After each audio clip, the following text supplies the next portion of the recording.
সম্মান একবার চলে গেলে আর কখনো ফেরত আসে না। আমার আপনি আটকেন, তাতে বরং আপনি অসম্মানিত হইবেন।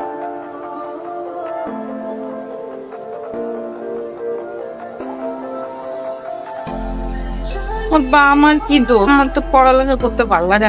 পরপর 3 বার তুই ইন্টারমিডিয়েট ফেল করছিস, পাস না করার মতো আমি ছাড়তেছি।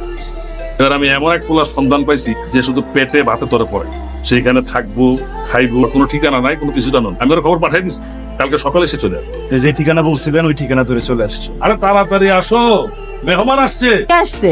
আরে ঋতুর নতুন মাস্টার। কি নাম বাবা তোমার? আসসালামু আলাইকুম চাচা। ওয়ালাইকুম আসসালাম। আমার নাম রায়হান। খুব ভালো ছেলে, ডিগ্রি সেকেন্ড ইয়ার। ও শুধু একটাই কাজ, নিজে লেখাপড়া করবে আর তোরে লেখাপড়া করাবে। তাহলে বাকি কথা পরে বলবো না। যাও মা, ফটো দেখা। ওর মাইয়ার কাছে টিকতে পারলে হয়। ও সরি সরি, এটা কোন ধরনের ফাইল দেন? আমার না বুঝছেন এই পড়াশোনার কথা শুনলে খালি মাথাটা কেমন কেমন। তার বাবা অনেক বিশ্বাস করে আমার এই জায়গায় আছে, আমি তার বিশ্বাস নষ্ট করতে চাইছি। দয়া করে একটু পড়েন। এ হেরে চায়ের মধ্যে তো থুতু দিছিলাম, মনে করছিলাম আমার কাপ, এটা মনে করে একটু থুতু দিছিলাম। এটা করলাম কি আমার বই থেকে চলে গেছে।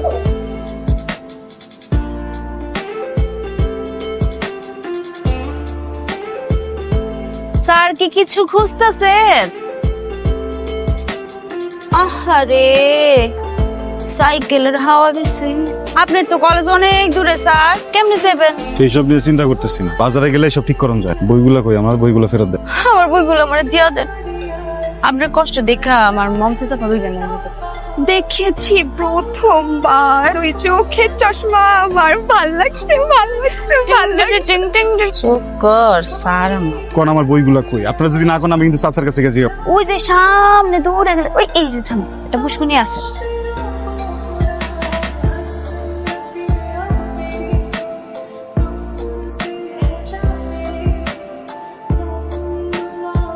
এটা আমার পছন্দ হয় না। আপনি অনেক উদ্ভট কাজ টাজ করবেন, আমার কিন্তু তাড়াবেন। যে কাজের জন্য আমি আসি সেই কাজটা করেন। আপনার মতো বহুত আইছে আর গেছে, দিনের জন্য টিকতে পারেন। আমি ঋতু বলতেছি আপনি টিকতে পারবেন।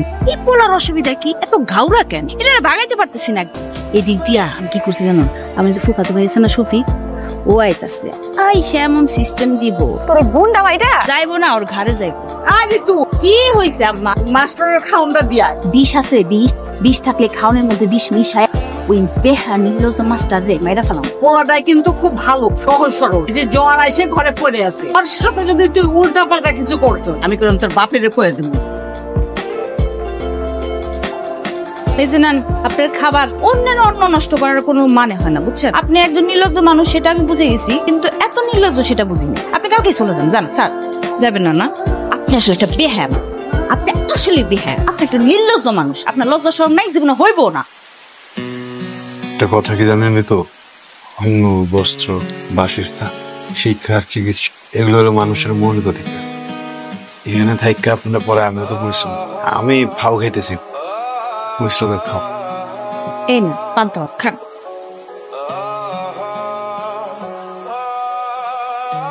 ওয়ালাইকুম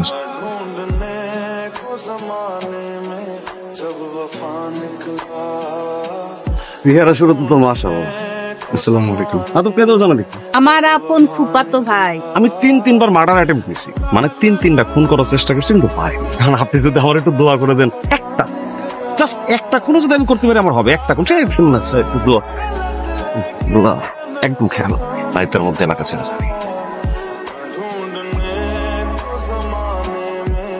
আপনি এই সময় আমার ঘরে কেন হয়েছে?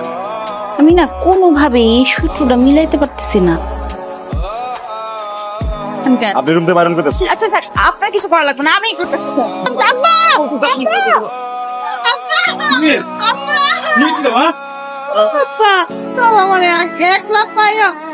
ওরা নির্বাচন এত বড় সাহস মানে করলো, তবে আলাদা ধরে নিয়ে আয়। আজকে আমার বাড়ি করে যা বাবা, কালকে সকালে 40 টাকা লাগবে। সেই 40 গ্রামের মানুষের সামনে গলা দিতে তার গলা দিতে আমরা রাখ করি।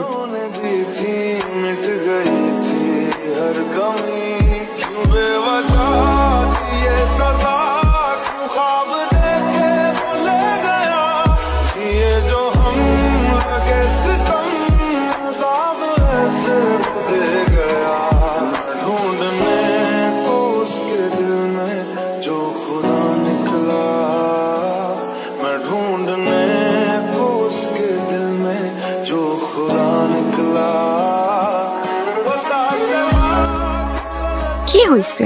কি শরীর খারাপ নাকি মন খারাপ? আমি মনে হয় অনেক বড় একটা অন্যায় করে ফেলছি রে। মানুষটারে না এতটা অপমান অপদস্থ করাটা উচিত হয়নি। দিন শেষে তো তুই জয়ের হাসি আসছিস। দিন শেষে না আমি আসলে হাইরে গেছি। মানুষটারে কত মারলো সবাই মিলা, কত কিছু করলো, কত কষ্ট পাইলো। একবারের জন্য কিন্তু কয় নাই যে সে নির্দোষ, তার কোনো দোষ নেই। আসলে অনেক খারাপ একটা কাজ করে ফেলেছে। আপনারা হারাইতে গিয়া নিজেই পরাজিত হয়ে গেছে।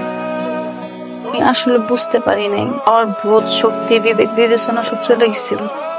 অনেক বড় একটা অন্যায় কাজ করে ফেলছি আপনার সঙ্গে। আপনার কাছে আসলে ক্ষমা চাওয়া ছাড়া আমার আসলে বলার কিছু নাই।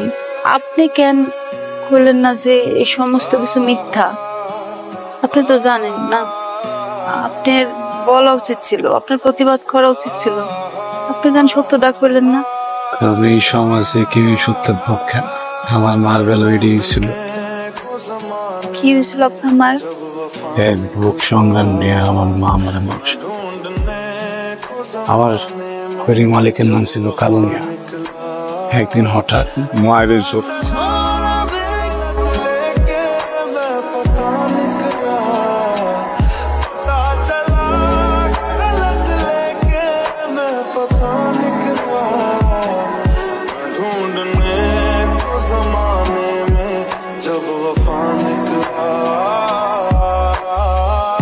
গ্রামের সবার সামনে কইলো আমার মায় নাকি ওই কালো মেয়ের বিয়ে খুব ক্ষমতার কারণে রায় চলে যায় কালো মেয়ে।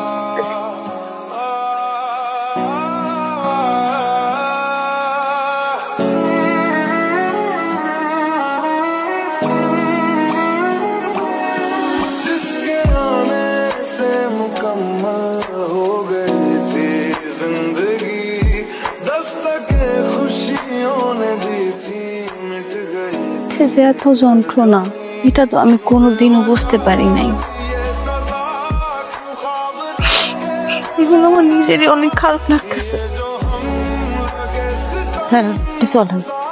কই আমার কারণেই তো আপনার সম্মান গেছে। আপনার সম্মান ফেরত আনতে চলেন। সম্মান একবার চলে গেলে আর কখনো ফেরত আসে না। আমার আপনি আটকেন, তাতে বরং আপনি অসম্মানিত হবেন।